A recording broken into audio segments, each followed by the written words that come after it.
Hello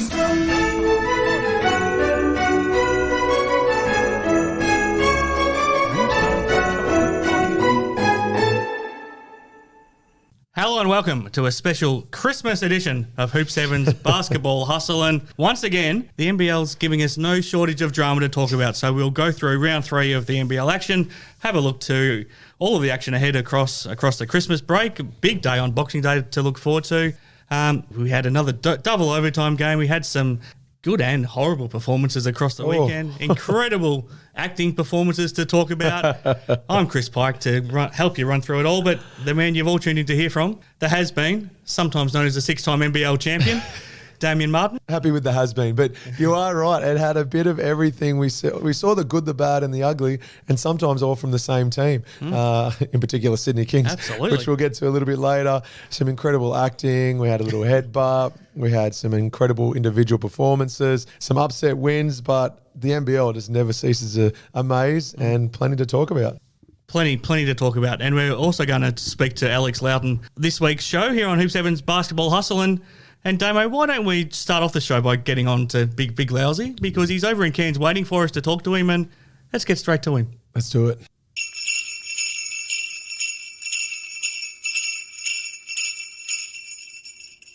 Big Loughzy, thanks very much for joining us here on Hoop 7's Basketball Hustle. No stranger to talking to me. I don't know if that's fortunate or unfortunate. Last 2 years we've been doing our Pike and Loughz show, talking about the Cairns Taipans. How do we find you over in the far north? Mate, you find me very well. I'm very excited leading up to Christmas, and boy, I just can't believe this league. It's so hard to predict, and there's so many twists and turns. It's just exciting to be watching the games, and great to chat to you guys and Dana, of course.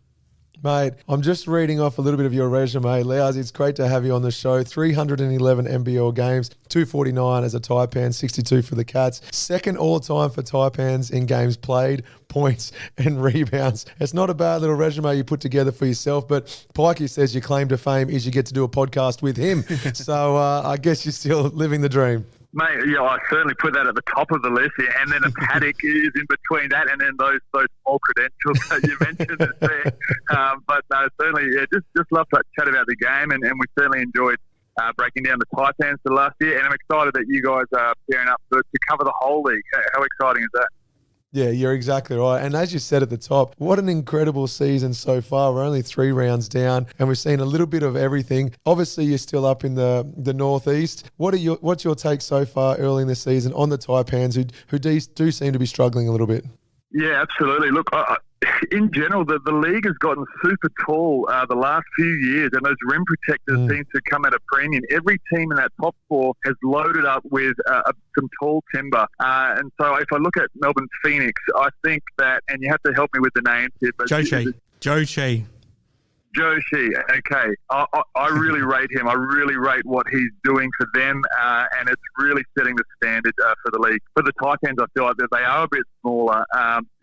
Zimmerman is a good 6'11", but we're talking every team is loaded up with a 7'2" plus kind of guy. So in terms of rim protection, they're really going to rely on the athleticism and the hustle. Now, what the Taipans did do that was unexpected for me is the way they went about the business in that first quarter. Coach Ford could have gone sort of conservative and put in the traditional players at the one, Jared Kenny and Tajir at the 2, and kind of gone down that line. But he kind of threw caution to the wind and used his younger, athletic, more better arm reach, sort of better athletes in that starting 5, and they just caused a lot of disruption. And I think that really built some belief in them early. So this game, I really hope it's the start of good things to come, but they have struggled in the preseason, and they have struggled, that game in Perth, a sizable sort of loss, and they're coming back, licking their wounds. But, to protect the home floor, I still think it's, that 11 to 14 games you got to win at home and then go and pinch that 6 or so on the road that puts you, I think 16 wins will get you in a log jam that you don't want to be a part of at the end of the season. 17 wins start to creep you into that top 4 contention. So there's a lot of things that have to go right for the Taipans, but from what I saw, there's some real positive signs, and Bull Qual fit the piece in that starting 5 lineup very, very well, very effectively. And I guess the risk paid off by having that younger perhaps more volatile squad in at the start, it actually paid off dividends, and it stifled the 36ers. They'd come off, 2 games, very confident. But that game, I just thought was very impressive and very unexpected, and hopefully a sign of good things to come. Yeah, and this is the Taipans 93 defeated the 36ers 67. It was 40, but it was a 40-point margin. I was going to say, 3 minutes to go.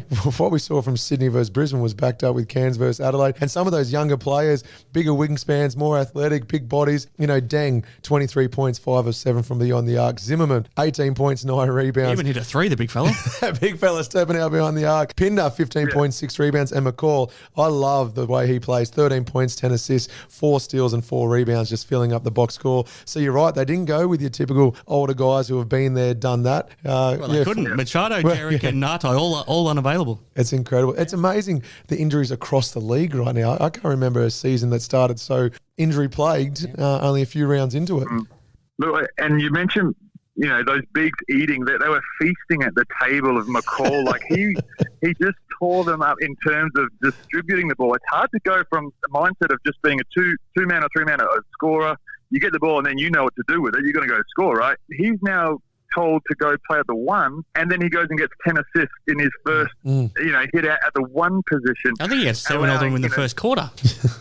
Yeah, and then they put the cue in the rack. He only played 26 minutes. So they're resting him for this next onslaught of away games before coming back to Cairns for New Year's Eve. But just the way he kind of got those guys to look. The bigs contributed 62, 63 points out of the 93 that they got. So they were feasting off that playmaking ability of McCall, and it was just impressive. And like I said, I wasn't expecting that kind of output in the first kind of hit out when they changed up their combination based on the Machado injury. So what does it mean? I mean, they've got to then do it again, don't they? They've got to do it again. Adelaide have got to they've got to turn up next time. I think they have more in the tank. They know that their pressure wasn't applied where it needed to be.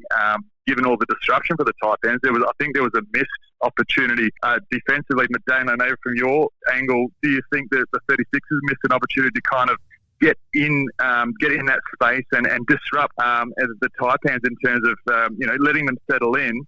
Kind of went the other way for them. Yeah, I thought they'd just get after him. I used to love when we either had rookies or new guys or someone starting for the first time. Who was that Kings rookie, that Kings import that you gave an absolute... He couldn't get the ball over half court. But they just don't expect it. And a lot of it was, okay, we used to call it shadow. So I'd force them to their left hand, try and send them to the halfway. As soon as they cross halfway, I'd run and jump in front. I knew that Wagstaff, Matty Knight, whoever it may have been, would be there on the spin, and you double team them. Now, the amount of times teams knew we're going to run that, couldn't have come as a surprise, but when you're a rookie or a new import or a second-year player or starting for the first time... Playing out of position, you just almost dread it and you know it's coming, but it still works. And that's the type of aggressiveness I would have liked to have seen Adelaide have. Now, throw it all out there. If it doesn't happen, then you can taper back. But it's harder to ramp it up than it is to pull it back. And with a young, fresh squad, I would have tried to jump on them, break their confidence and instill some doubt in there instead. Once they got going, young, fun, and full of confidence, that's hard to stop. Yeah, I thought that they just the Taipans were allowed to get in that rhythm early because there was no sort of pressure. Even after a score, there was no full court pressure. There was no trapping McCall on his first on-ball screen to show him how the NBL operates. It was very, very sort of reserved and like you said, once you get your tail up, it's smooth sailing the rest of the game. Especially in Cairns, they are hard to beat at the best of times when they're on their home floor and they feed off the energy of the crowd. So you want to deflate it. How is that new stadium, Loughz? How did the redevelopment of the Cairns Convention Centre turn out? Well, it's slightly smaller, a couple hundred seats smaller. I think it's 4,900 instead of the 5,200. They're a little bit more comfortable. It looks relatively the same, if I was to be perfectly honest, but I know the upgrades are in there.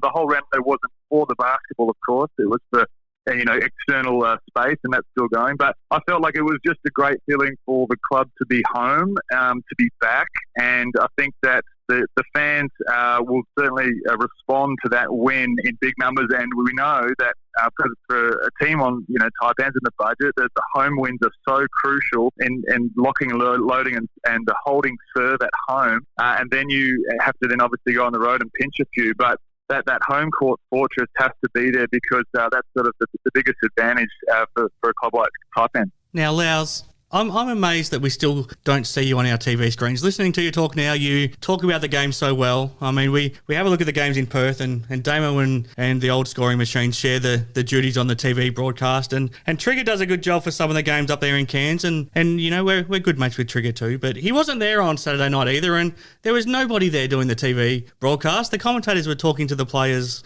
from the studio. What do we have to do to get old Loughz on our TV screens? Mate, I'm available. I'm double vaxxed. I've got my suit.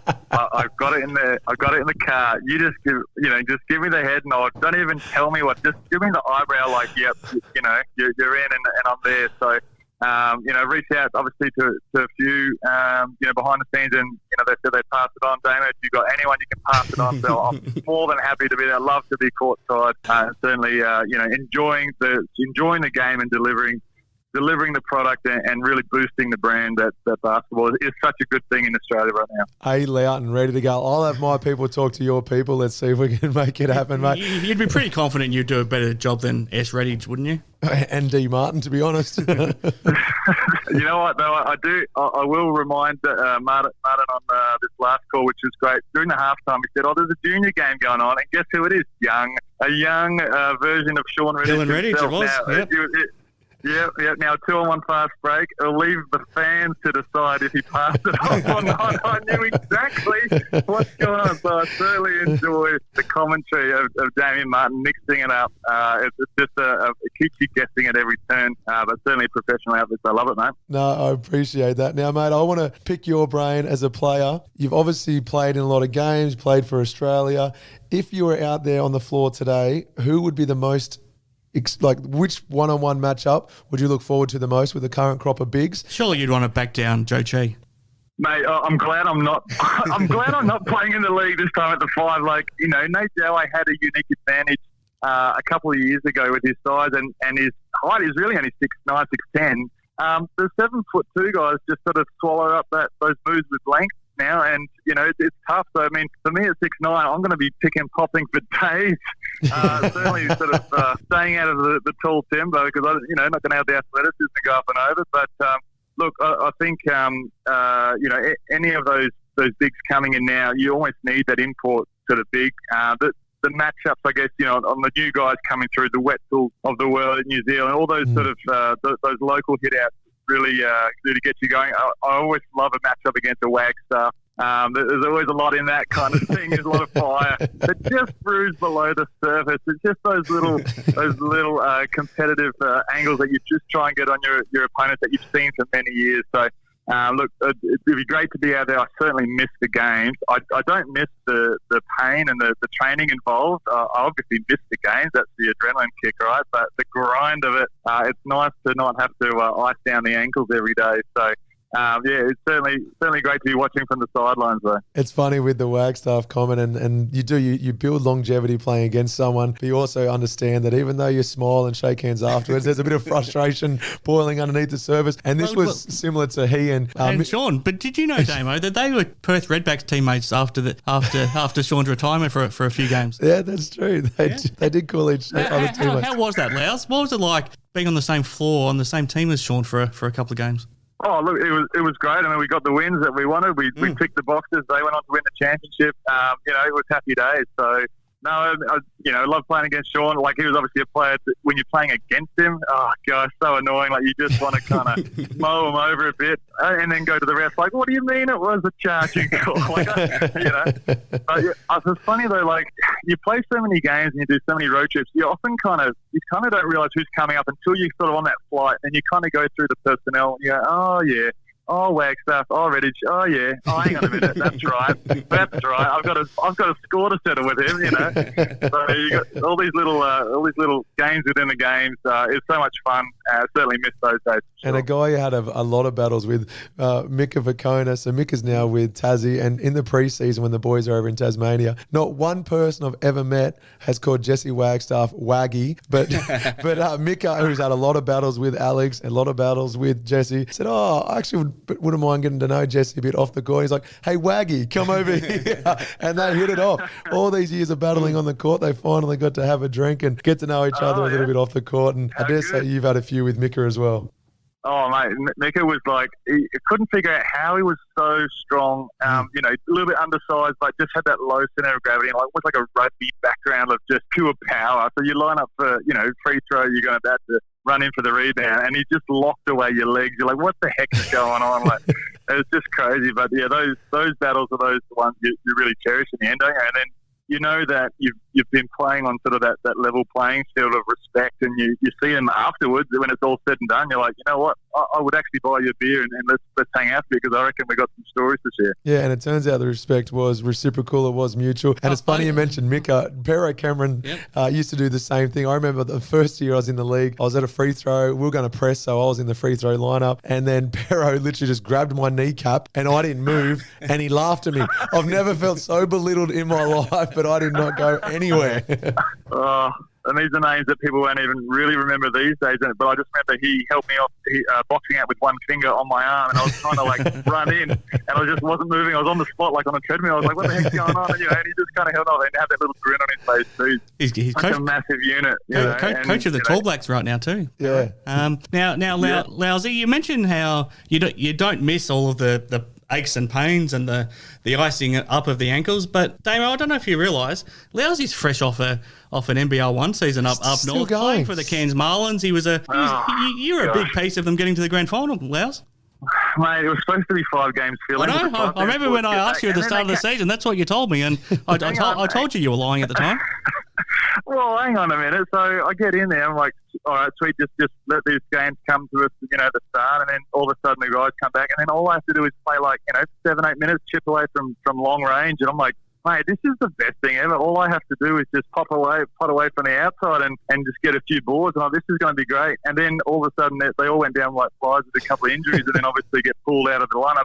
And then it's all Loughzy, the only big taking the hits out of every single up and coming guy that wants to get in the league. Had to prove themselves. Yeah. From Mackay going to Adelaide 36, guys like that were just chomping at the bit to, you know, ding one on my nose or post me up and bowl me over. I was like, bloody hell, what have I signed myself up for? So kind of turned against us in some ways, but certainly we put a lot of teams to the sword and kind of rolled to the grand final and only narrowly missed out on a overtime loss to Mackay in the first game and then a 3-point loss in the second game. So we did ourselves proud. It was like a Dad's Army, Cairns Marlins throwback squad that was just getting down and dirty and getting stops and getting buckets at the other end. It was a bit of fun, mate, to be honest. A lot of old faces coming back together, and that was the way the group's put together. So a lot of fun, and certainly good to sort of lace them up again. And coached by Kerry Williams, of course, as well. But Loughz, the thing everyone wants to know if they're thinking about you still playing, do you still have the shooting sleeve, and do you still have the fist pump after hitting a 3?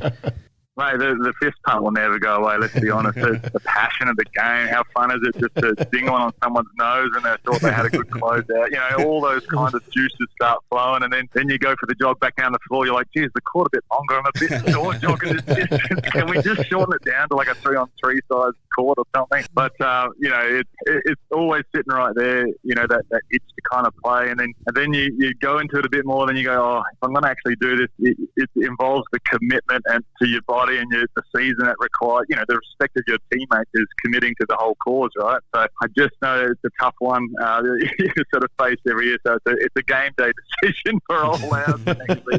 I know you mentioned Dad's Army. One of my favourite stories with some of the guys that retire and decide, we should put a team together. There's 2 of them. One in Melbourne, playing Division 1 only a couple of seasons ago was Andrew Gaze, Leonard Copeland, Mark Bradkey. You know, they had about 6 of the former Tigers players, and they said, we'll play, but there is a rule. No team is allowed to pick us up full court. They weren't having it. So it's an unspoken rule in Melbourne D1 that you can't pick up this team full court. And then secondly, the Wildcats put together a team for Masters last year. Ricky Grace, Eric Watterson, Andrew Vlahov was down there. And I think there was 3 injuries amongst the boys. Vlahov did a calf. Ricky hurt himself. I think Mike Ellis did a calf as well. Yeah, Mike. I'm only a few years away from joining them. But they won. They did get the dub. So that energy still boils throughout us regardless of age. You got a Monday night team, don't you, Loughz, that's been multiple championship winners. Is it a Monday night team? Yeah. Look, it's a bit of a bomb squad. Like just quietly, we had Aaron Grabeau, Damon High. We've got some guys that know how to ball, and just kind of tune up these young guys coming through, and then I got their parents complaining about the team and all this stuff. And I was like, mate, you got your mum and dad sitting in the crowd there, mate. How about you just pull up the socks and give us some energy here and try and, you know. But yeah, it's certainly fun to play. Those Masters is a good one for those guys to get back together and get on a bit of a road trip. I love to see Damian Martin in a squad like that, catching up on the Gold Coast, kind of was it Pan Pacific Games or something up in Great Barrier Reef. That'd be awesome. That would be a lot of fun. Trust me, there's a few of the boys now retired. Ring your mate Redditch and wag stuff while you're at it. Just still got a few scores to settle. I'll bring them both up. Game reports too, mate. That's right. And that would be a lot of fun. Very quickly, Loughz, you're 3 years now into your post NBL life. How you've obviously stayed in Cairns and found a home there. How's life treating you? Look, mate, very well. I mean, I had got the business degree from college in marketing. Landed on my feet in marketing in Cairns. I was at the brewery at Hemingway's. I'm now at Ken Frost Homes, a land developer, also one of the Taipans supporters. But yeah, just sort of learning the ropes, I guess, in the corporate side of things, and feel pretty settled. Wife has done a great job, and the kids are sort of rooted in with school and community and friends. So look, when we landed here, we thought it was a great place. When I was playing, a couple of contract renewals, and then all of a sudden we're here for 9 years. And then you've settled in and kind of put the roots in and loving life in the tropics. So look, I feel really settled. The family's doing well, and a bit of a sprint for a career change. And Damo would know the same thing, is sort of that head down, tail up. You want to be elite at something else, but you're not quite there yet. You've got to learn the ropes again. It's almost like a rookie. So you're you're an older guy coming into a workforce, and they're expecting you to have 10 years of corporate experience, but then you're really a rookie and you're kind of bluffing your way through. But you certainly know from playing pro sports, you've got those instilled traits of work ethic and all that. So you're sort of on that sprint to be good at your job, and I'm lucky to sort of land in a good spot and just trying to continually evolve, I guess, in the corporate world, but certainly loving it at the same time. So, yeah, enjoying where I'm at, mate. No, fake it till you make it, mate. That's my advice, because it is a bit of catch up. Oh, look, I've genuinely enjoyed this. It's great hearing you're doing well. Loved your insights, and I am. As soon as I get off the show, I'm reaching out to the NBL saying, mate, Trigger and Loughz, get them both on. Oh, mate, that'd be fantastic. Love to be able to, it's all about the brand of the NBL, and people don't know sort of what's exciting, and you can see at dunks and things like that, but they don't know how good certain plays are, and the commentators and the commentary around it is really about boosting the brand and letting people know what's exciting to watch. Because I mean, a lot of people that don't know hoop, they can get excited if the commentators, they're telling them what's great, what's fun, what's unreal, what's absolutely, an athletic move and all that kind of stuff. And you just want to build the product and build the profile. So yeah, I'd love to be a part of it. Just one last one, Loughz, and I can't wait to catch up with you again in a few weeks' time, because I had a lot of stuff I wanted to talk to you about that we ran out of time for today. But the Loughton family, you all ready for Christmas? Mate, we're all ready. We're thinking of getting to Perth at one stage there, but we knew that if we booked it and jumped off flight Boxing Day, and then we get the call mid-flight, and they're like, by the way, you're 2 weeks quarantine, it just wasn't going to happen. So we put that on hold, but hopefully get there next year. Fantastic, Loughz. Great to catch up again. Bit of a reunion of the Pike and Loughz show, and we look forward to doing it again early in the new year. Merry Christmas, mate. Awesome, guys. Thanks so much. And Pikey, loving the game reports, mate. I do get a lot of insights out of that stuff, so keep them rolling. Obviously, you're covering every game, watching every single ball, so I really respect your insights on the game too. Certainly great to catch you, Damo, and I'm sure we'll do it again in a month or so.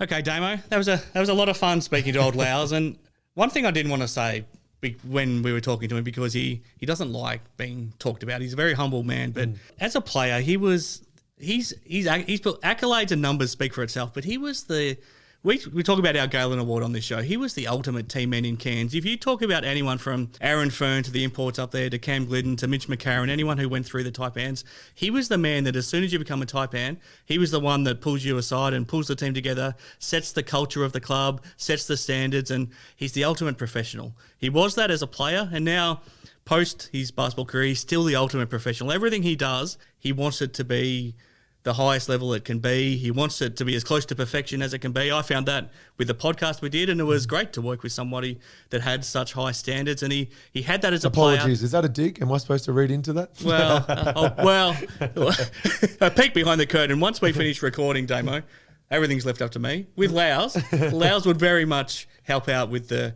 production of it, the social media. He would do the graphics for us. He would do everything. So not getting any of that from me. No. Actually, he is an artist as well. He's a very talented artist. He can do everything. Look, on the court with scouting, you knew what to expect from Alex. You knew his favourite moves. You knew his favourite positions on the court. But just because you know his traits or his strengths doesn't mean you could stop it. Yep. And people forget that he played on that Australian team for a number of years, and this was the NBL-based Australian team. But he was very close to making a World Championship team, very close to making an Olympic team. Yep. Was one of the best big men for over a decade in the NBL. And no surprise whatsoever, like you mentioned, that elite mindset he had and no shortcuts taken during the NBL playing days. He's now taken into the corporate world. And no shortcuts in anything he does. He's a success in anything he does. And like we talked about, he's still playing. And I genuinely am disappointed he's not on our TV broadcast. I know we had a bit of fun with it, but it's something that we've talked about over the years, that he wants to be involved in the league. He has such a passion for the league and the game, such great insights and such a passion for the Taipans that it's a shame he's not involved. But we'll speak to him again in a few weeks and we can see if it's progressed. But there was a lot else that happened. We've covered that Taipans 36ers game, and the 36ers were absolutely horrible. But before that, the Sydney Kings were as bad as any team I've ever seen last Thursday night. They gave up a 26-0 start against Melbourne United. I know they were missing a couple of imports, but there's very little that excuses the lack of effort. Have you ever seen anything like that Kings performance? I turned it on and I mean, I don't even know how to explain it. It's worth watching just to see how many records were broken, sadly for all the wrong reasons. But when I was reading some of the records they broke, it was for all the wrong reasons. So Sydney Kings franchise records in a single game. Lowest ever single game point total, 47 points. Lowest ever three-quarter time score, 36 points. Second lowest ever halftime score, they had 21. Lowest ever first quarter. Can you remember what they had in the first quarter? 5. 5. But they had 0 with 3 minutes to go. Equal lowest ever score in any quarter, which was that 5. Yep. Biggest deficit after a first quarter in any game. That's an NBL record. They were down by 29 after the first quarter. It's still going. Fewest field goals ever made in a game, 15. That's also an NBL record. Lowest field goal percentage ever in a game, 21.1%. Also an NBL record. 6th worst margin of defeat ever in any game. They lost by 42. And 6th worst margin of defeat ever in any road game. Did you work with that all out yourself? No, I've got to credit Matt McQuaid. Sydney Kings great. Now, that would have broken Matt's heart. He's been on the broadcast. He loves his Kings. Yep. But I saw that post and he would have been devastated. But we say all that, less than 48 hours later, they responded. And they did. Not only responded, but but they beat a team that hadn't lost a game yet. Yeah. They beat Southeast Melbourne Phoenix. So that's why I think the Kings can actually take a bit out of that weekend, because it shows great heart to bounce back from a loss like that. But that's why I think the 36ers performance was the worst of the weekend, because they were down 40 against a Taipans team, missing virtually the whole backcourt. So they had to have a makeshift backcourt, like we talked about with Loughz, with McCall and Bull Kowal as their starting backcourt, who basically a 3-man, really, in an ideal world.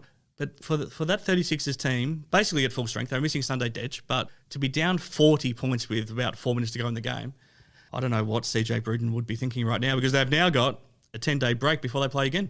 The imports, what would you do if you were the coach? Yeah, well, they've only gone for the 2 imports. Yeah. So Dusty Hanners was okay.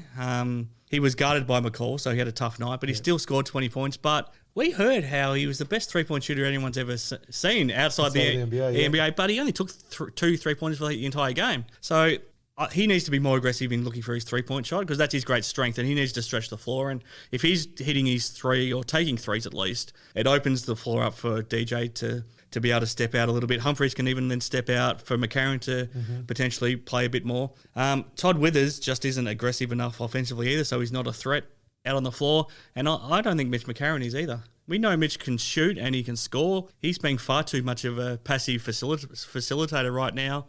As for the imports, I don't know if they need more talent, because I don't think talent's their problem. They simply didn't play hard enough. It was an energy thing that they just showed absolutely zero energy for the entire game. Look, Sunday coming back will help with that energy. Now, you shouldn't have to rely on a player to create that, but it is contagious when you've got Sunday Dech picking up full court, turning plays, diving on loose balls, crashing rebounds. That does become contagious. They do have the roster to do some special That's what I mean. things. I don't think talent's the issue. Yeah, so I think they will go a third import at some stage if they can afford to bring someone in.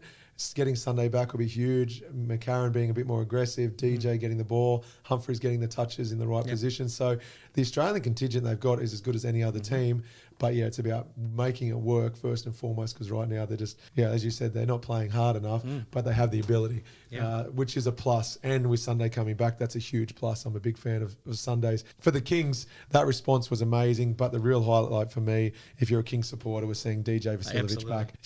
Serious injury, 8 months, 9 months on the sideline. He was an absolute superstar in his rookie season before the injury, and he'll go on to be, an NBL or first team, second team by the time his career is done. You've been through a lot of Achilles troubles before, but apparently Jack White's come back stronger, faster, with a bigger leap than before he did his Achilles. How is that possible? It's amazing, and it's credit to his recovery. It's credit to his physio, his strength and conditioning. He's a young fella, so he was always going to come back and be okay, but despite his age, you've still got to do the work. And I'm over the moon that two of our future, Boomers players are back out on the court. Jack White, DJ Vasiljevic. Well, it was great to see DJ hit a couple of stars. I think it was late in that first quarter against the Phoenix, hit a couple of threes. That was great to see. Yeah, and good guys. Yep. That's the thing. I think we're going to have a lot of fans fall in love with these two players the next 10, 15 years, however long they've got in the league. And just great to see them back on the court after some serious setbacks in their rookie season through injury. Now, let's talk about Chris Goulding, a man you know very well. I don't think it's any coincidence that Melbourne lost their first two games when he was out, and they've now won their two games this past week with him out there. His three-point shooting performance in the second half on Sunday in that game against the Breakers was remarkable. I mean, he had his teammate Caleb Agada saying it was Steph Curry, like it was that good. He had 7 threes for the game, but 6 of them in the second half. But it was his defense as well. I mean, if you look at the Breakers right now, you need to stop Hugo Besson catching fire, and Chris Goulding did a great job defending him. I mean... Well, Goulding's defense has improved an incredible amount over the last 4 years. So a guy that used to be known as purely a scorer go after him when he's at the defensive end, it's no longer that. And he had to improve it if he wanted to continue to make these Australian Boomers teams. And so I think he was motivated by it. He was aware that he was getting attacked. Now he can defend. And he showed that on the weekend. So Goulding is no longer a guy you can just get after when you've got the ball in your hands. He can play defense. Did you used to target him early in his career as an offensive team? Yeah, coaches would say, all right, let's get this switch. And similar to Kyle Adnam with Dean Vickerman? Oh, Vickerman. That might have been next level with what they said about Adnam. I don't think we ever said anything like that about Goulding, but you definitely can't anymore. He can shut down players at the defensive end, but he's still renowned for what he does with the ball beyond the arc. And it's one thing to knock down 7 threes. It's another to do it in the way he did it. Yep. Some of them, he's not even facing the ring, turn, boom, let it fly. Couple of metres behind the 3-point line, dribbling down in transition, one on ball, I'll stop and pop behind. So it was fun to watch. It's good to see him out there enjoying his basketball. Are you amazed he hasn't got a shot in the NBA? Well, I know that he was close with the Warriors. So after the Olympics, he actually flew from Tokyo to California, and the Warriors were impressed with him. Now, you look at a team that's already got Klay Thompson, Steph Curry, they're filling that void already. Sure. But could he play in the NBA? Absolutely. If given a chance by a GM, I think they would find a spot for him to space even the court. Now, you think? Yeah, and that's the thing. I know they don't bring in guys usually at his age. They'd rather develop someone younger for a longer period of time. But for a team that's there trying to win a championship, put him out there because he's got to space the court. Yep. You put the ball in your superstars' hands, it means they don't have to worry about a sagging defense with someone like a Chris Goulding in the corner. So if we see him get a call up, which he'd handle himself, it'd actually be for one of the better teams in the NBA because it's for that reason. All the other teams, they're developing younger players and they're going after them. But Chris could definitely play in the NBA. It's just a GM willing to take that chance. And based on that weekend, Melbourne is going to be one of the top teams, aren't they? There's no doubt about it. They won those 2 games. Their first 2 wins of the season by a combined 65 points. They only conceded 107 points in the 2 games. And Dellavedova's looking better. JLA still got room for improvement. Yep. But it's not improvement. It's just that where we saw him getting the ball last year, he was just going straight for the basket. Yep. Now he's playing both ends of the court more, and they're utilising their other playmakers. Dellavedova's just getting better each week. And they've only got one import, but Caleb Agada is now looking like a pure scorer. Yeah, he is. And that's what I mean with JLA, who was usually a pure scorer. They're not relying on that anymore. Instead, he's doing a little bit of everything. And with him, I think we had someone predicting, was it you that said he might be... I had him as my leading scorer. For the season. I think his best is yet to come, which is exciting. And Delhi will get the most out of him and his teammates. And Goulding, what he did was just a taste of what's to come. Now, I want to talk to you about the 3 Wildcats imports, but before we get to that, you were live on Friday night. We're late in the third quarter. Vic Law and Deng Deng are having a few words. I think it's fair to say the headbutt from Vic on Deng was the lightest of headbutts you could ever deliver. Take us through what you saw after that, because you were live in person. Have you ever seen a better acting performance than what Deng delivered on a basketball court? The only thing that may have rivaled Deng's acting performance was Wilbur the Wildcat, the mascot. His acting when he was trying to relive the moment while the referees were reviewing the call. Look, it's one of those ones you've got to watch it all, because it's not just that he flopped. It's then that he was beating the ground with his fist as if he was in a world of pain. But it was a late reaction to it. It was at least a second after the contact. Look, we're not going to do it justice by talking about it. You've got to view the footage. Hopefully you get the full footage where you see what happened on the floor as well with the fist pumps. But you know what? They did award a tech foul to Vic Law for the headbutt. And so that meant Deng Deng went to the free throw line to shoot free throws. Have you ever heard the RAC arena louder? The loudest I've ever heard RAC while someone's shooting a free throw. He missed the first. He should have given the crowd hungry jack, shouldn't he? That might have got him a little bit more on side. If he'd made the burger gesture instead of the shush gesture he made after he made the second free throw to a very, very loud crowd. Look, and then from then on, every time he touched the ball, obviously the crowd got after him. But it had it all. Credit to him. He knocked down the free throw. He stayed involved with the crowd. But the Wildcats were just too good. But I mean, what do you think of the actual act that he performed? I mean, is it acceptable out on a basketball court to react like that? Well, I just think the reaction that he got from the crowd, he was awarded a tech foul for flopping. I think he just realises it's just not going to happen. Now, if nothing happens from it and they only gave a tech foul to Vic Law, he probably wakes up going, that was worth it because we got 2 free throws, advantage us. The referees handled it well, tech each way. If you're his coach, do you talk to him about it? Oh, yeah, because you don't want to be the reason to get the Red Army involved in the game. Yep. And all you've done is put fuel on the fire. And that was, like I said, they went on a run after that. It was a loud Red Army that were heavily involved in the game after that.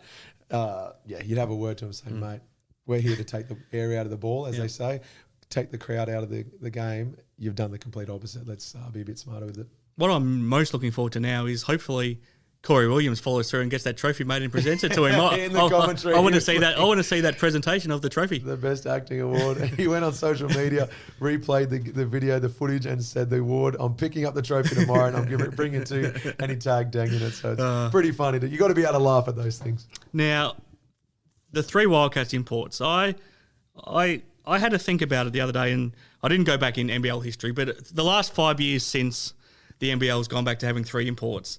And they've only played 2 games together, so it's a bit early right now. But I think Vic Law, Bryce Cotton, and Michael Frazier have the potential to be the best 3 imports that we've seen as a combination in this era.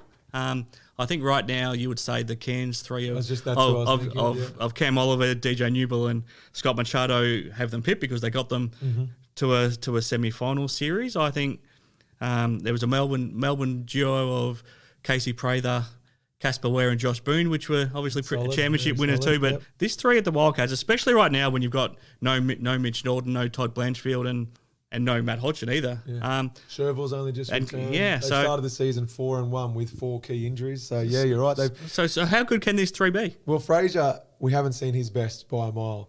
The signs were good on Sunday, though, weren't they? Exactly right. You just saw enough to be like, okay, this guy can shoot, this guy will get after it physically, the defensive end. But what Law and Cotton are doing, so they've been dubbed, obviously, Vic Law and Bryce, so Vic and Bryce. And did they come up with that themselves? I don't know where it started, but I don't think they're saying no to it. Okay. So with Vice and now Frazier, they're just amazing. You know, Law put on another display, 30-odd points. Cotton. What about that last quarter he had? I know. It was just fun to be a part of. I was in the stands with my daughters, and it was just fun. It's the best way to put it.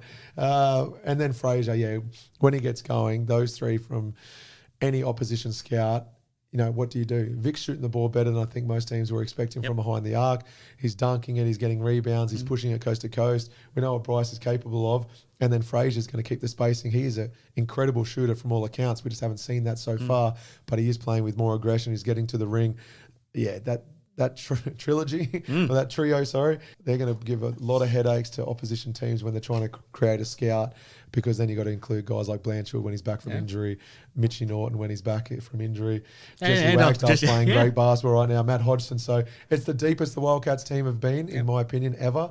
And those three at their best, you're right, they're going to rival any other, three imports we've seen in the league on the same team.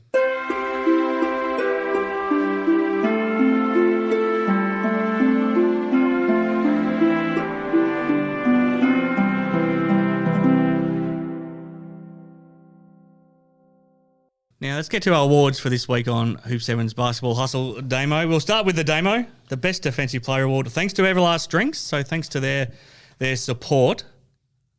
Whose defensive performance did you like this weekend? I'm actually changing up. So I did tell you earlier who I thought I was going with, but I'm going to, there's just a lot of candidates. Damo, it's your award. You can do what you like. Right. Look, I'm going to throw it out there with McCall. I'm a huge fan of his, and he just disrupts teams. Cairns, to get that big win over Adelaide, he had 4 steals and 4 rebounds in limited minutes. Yeah. What was it, 21 minutes he played? Yeah. That's incredible. His energy is contagious. He just is a phenomenal teammate to have. For 2 points, Chi again. Joe Chi, 17 points. Now, I know this is a defensive award, but 17 points, 13 rebounds, and another 5 blocks. I believe he's on track to get the most blocks recorded in a season with what he's doing right now, if he continues in the 40-minute game. I watch the games, and I still think his block shot numbers are unders. I reckon there's some touches he gets his shots hands he's not getting credited to. Absolutely. And if there was an award or a stat for how many shots he puts off, insofar as he makes them change, put more flight on the air, change from left to right hand, an extra dribble into the shot, whatever it may be, or kick out and pass, he'd be number 1 by a country mile. And then 1 point. My old running mate, Jay Wagstaff, 35 years of age. In that first half, when the Wildcats were struggling a bit against Brisbane, he kept them in it, and it was off the back of drawing 2 charges, gets a block shot, gets a steal. I thought he was doing a little bit of everything, but defensively, he was fantastic. So guys like Harvey could have been awarded points. There's a few other guys who do unfortunately miss out, but that's my 3-2-1. No, fantastic. Thanks to Everlast Drinks for making that possible. Now, we'll have to get back to you about the old scoring machines Player of the Year voting for this week. I think he wants to wait to watch one more game. Another game, so I do hold the rights to change my 3-2-1. We've got one more game to go in the round. But we will give our winner of the Galen Award for this week, thanks to Hoop 7, and named in honour of Galen Young, the NBL championship winner. I'll throw some candidates at you. I think there's a standout, but I'll let you pick the winner, Damo. Tajir McCall, Matthew Dellavedova, Sam Froling, Jesse Wagstaff, Xavier Cooks, and Nathan Sobey. Who jumps out? I feel a bit under pressure when you say there's a standout, because they're all great nominations. The 2 that come to mind with those names in particular are Wagstaff and Sobey. Sobey was in a world of pain on the bench. I was there courtside. He did not let go of his right pec since he got subbed out to when he went back into the game, and pretty much at every break.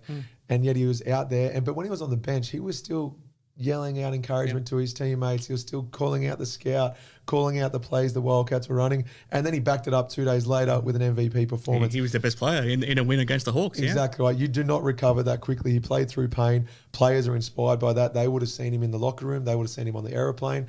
They would have seen him on the drive to the game.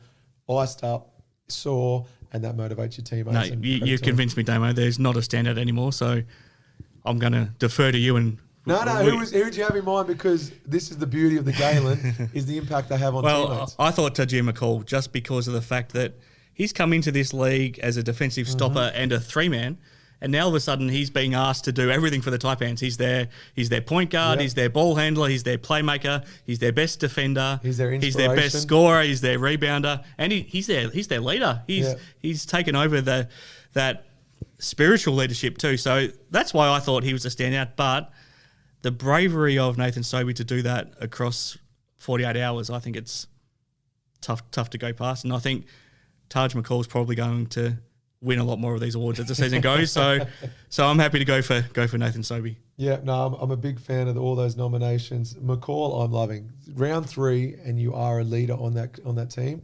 That's hard to do when your other import and leader in Machado is injured, because sometimes it's easy to do a bit of social loafing and just sit back and go, okay, we'll let him lead. This is his team.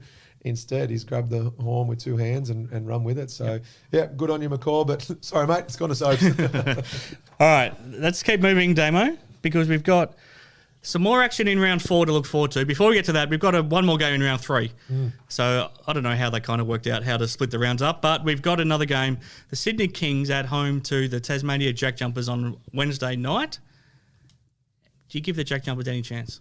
Look, unfortunately, it's just a tough start to the season. They win in game 1 at home in double overtime or in overtime versus Brisbane. And now I just can't see them getting a win after a couple of losses. So tough one against the Wildcats. Continue on the road versus Sydney. Sydney after that big comeback response win after getting humiliated on the Friday night. No, I think Sydney will take care of business and continue the winning momentum they've got.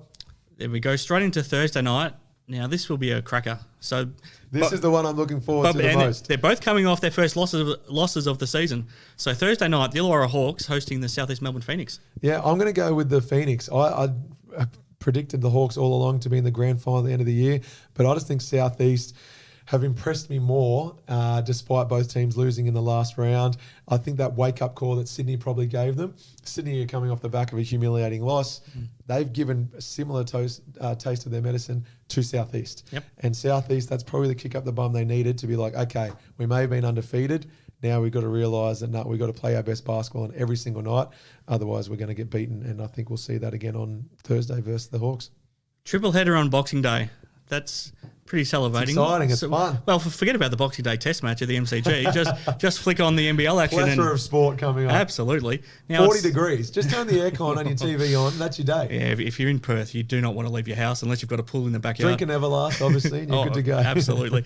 Now it starts. So these two teams really need a win. The Tasmania Jack Jumpers are back home against the winless New Zealand Breakers. Look, I'm going to go with the Tassie Jack Jumpers at home.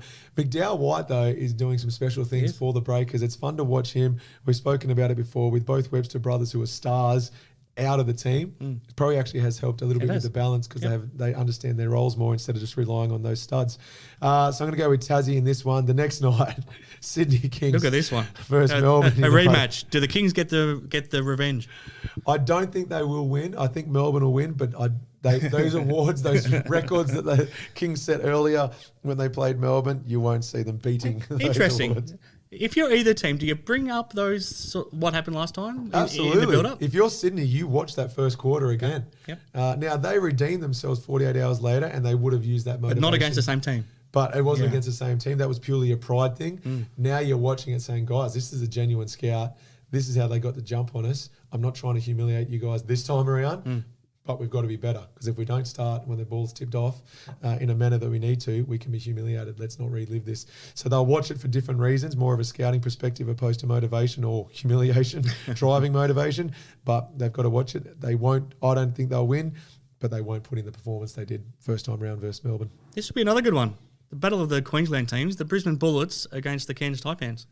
Yeah, a depleted Taipans. Scott Machado really does hurt. I know they got the win against Adelaide, but Brisbane are a great team. So big. Yep. I just can't see where Taipans I like the battle with Bullets, and they still haven't had their third import out there yet either. They're the sleeper. I know Melbourne got imports up their sleeve, Adelaide do, but I think Brisbane, with who they've currently got and the way their imports are playing, Frank's just an absolute stud. Absolute stud. Sobey, obviously scoring machine, no offense, Shawnee. And then obviously we're seeing the best of Patterson. Yep. So, yeah, a lot to like about the Bullets, and I think they'll get it done in that Queensland battle. Well coached too. I really like what James Duncan brings to the Bullets. Love listening in on their timeouts. Loved interviewing him. He's so cool, calm and collected. Yeah, he's going to have a job coaching in the NBL for as long as he likes, I believe. Tuesday night. This one is going to be really interesting. Both teams have had a sort of a 9 or 10 day break before this game. The Adelaide 36ers, they need to respond. They cannot. They have to get back on their home floor and put in a good performance. But the Perth Wildcats are playing well, and they'll be rested. They'll be pretty fresh for this first game of the 2 months on the road. And this is a genuine rivalry. This is not just, they're the closest in proximity. No, the teams do not like each other. And what we saw earlier in the season, in particular with Kevin White going up against Hannahs. There's even a bit between CJ Bruden and Vic Law. Yeah, of course, the Brisbane connection there. They had some words after the game in Perth. Apparently, at the Blitz, the Bullets did a good job of shutting Vic down. So Vic told CJ that won't be happening again, and next time I'll be putting some points on you. And he sure did that in round one of the season. Adelaide, yeah. And then CJ made a couple of comments after the game. Vic said, "Well, I can't wait to play CJ again." So there's a lot in this game. That is brilliant. Look, I think that Adelaide will bounce back and put in a better performance. Sunday's back. That'll go a long way. He should be back. Well, he should be back by then. So he locks in on Bryce Cotton instantly. Exactly right. You throw him in there. So I think it's going to be a close game, a fierce battle. Tempers may boil over, so expect some push and shove. But I'm going to tip the Wildcats because of who I am. It's going to be hard for me to tip ever against them, but this is going to be one of their first tests on the road and one they'll want to notch up because Adelaide are obviously coming off the back of a few losses and you've got to win on the road if you want to get a minor premiership, and that's obviously the goal. Now, before we wrap it up, how do the Wildcats handle this 2 months on the road based out of Tasmania, and how would have you handled it? Leaving your wife and kids at home like someone like Jesse Wagstaff has to do. You address it with all the players, saying it's not going to be easy, but I do not want any negativity creeping into the group because it's easy to feed off that, and that becomes contagious, and that can affect your approach to training, can affect your coach, approach to the games. So boom, guys, can't control it. This is what's happening. Don't want to hear any whinging. Let's enjoy it because there is a lot of fun to be had on the road. And so teammates, you're living with mates and teammates for a couple of months. You get good food, you're staying in a high quality And they'll hotel. have freedom in Tasmania, won't they? It's way different to what they experienced last year where you could only go to training and back to the hotel. They can go and do sightseeing, embrace Tassie as your home for the next 6 weeks, whatever it may be, on and off for the next 6 weeks. So you address that early, but then you do want to take care of the home front. So whether it's working with the Wildcats to have some meals provided for someone like a Jesse, his wife Steph has 3 kids, 5 and under. So can some meals get delivered, or can the girls and wives and partners all get together and watch some of those games in a fun setting? So you just want to make sure that everything's taken care at home because a lot of it will now be too hard to do from Tasmania. So you approach it early, you speak about it, and just make the most of it because when else in your life will you get to have 6 weeks paid for, 4 and 5 star hotels, quality food, good mateship, and your wives and partners being taken care of at home? Yeah, that's a good point. I got to do something not very similar, but the closest I've had to a holiday in the last 15 years is when I went to Cairns for a couple of weeks a few years back with the help of the Taipans, and it was a great experience. You're still working, but it's still a holiday at the same time, so they can look at it that way, and I think get the most of it. And the fact if you're playing good basketball at the same time, it makes it a lot easier. But that's been a big show, Damo. Thanks very much to Alex Loughton, and I'm going to keep those comments he made at the end for the rest of my life. He actually paid my work a compliment and said he actually takes notice of my work. And everyone listening, you've got to get on the NBL website. Well, you've never said anything like that, Damo. Oh, agreeing to do this show was my biggest compliment to you and saying I respect your opinion. Okay. If I can talk basketball, I wanted to be with you. That's a good point. No, have a good read. It's worthwhile. No, thanks, Damo. I'll wrap it up. If you need a last-minute Christmas gift, head to Hoop 7 in the Perth City right now. But Damian Martin, why don't you finish off with telling us what a Martin family Christmas looks like? It's contagious. I've got a 5-year-old and a 2-year-old. So 2 girls, every day they wake up, they're looking where Elf on the Shelf is. They call it Ho-Ho, very original, but they've named him Ho-Ho. It's contagious already. The countdown is on. Christmas morning, they'll be up earlier than they've ever been. They'll be waking us up, getting down to the tree. I dare say my father-in-law would dress up as Santa, hand out the presents. Yeah, it's just what Christmas is meant to be. Family, fun, a lot of love, a big day, and lots of laughs. Oh. Ho, ho, ho, ho. Ho, ho, ho, ho. Ho, ho, ho, ho. Ho, ho, ho, ho. Ho, ho. Ho. Ho, ho, ho.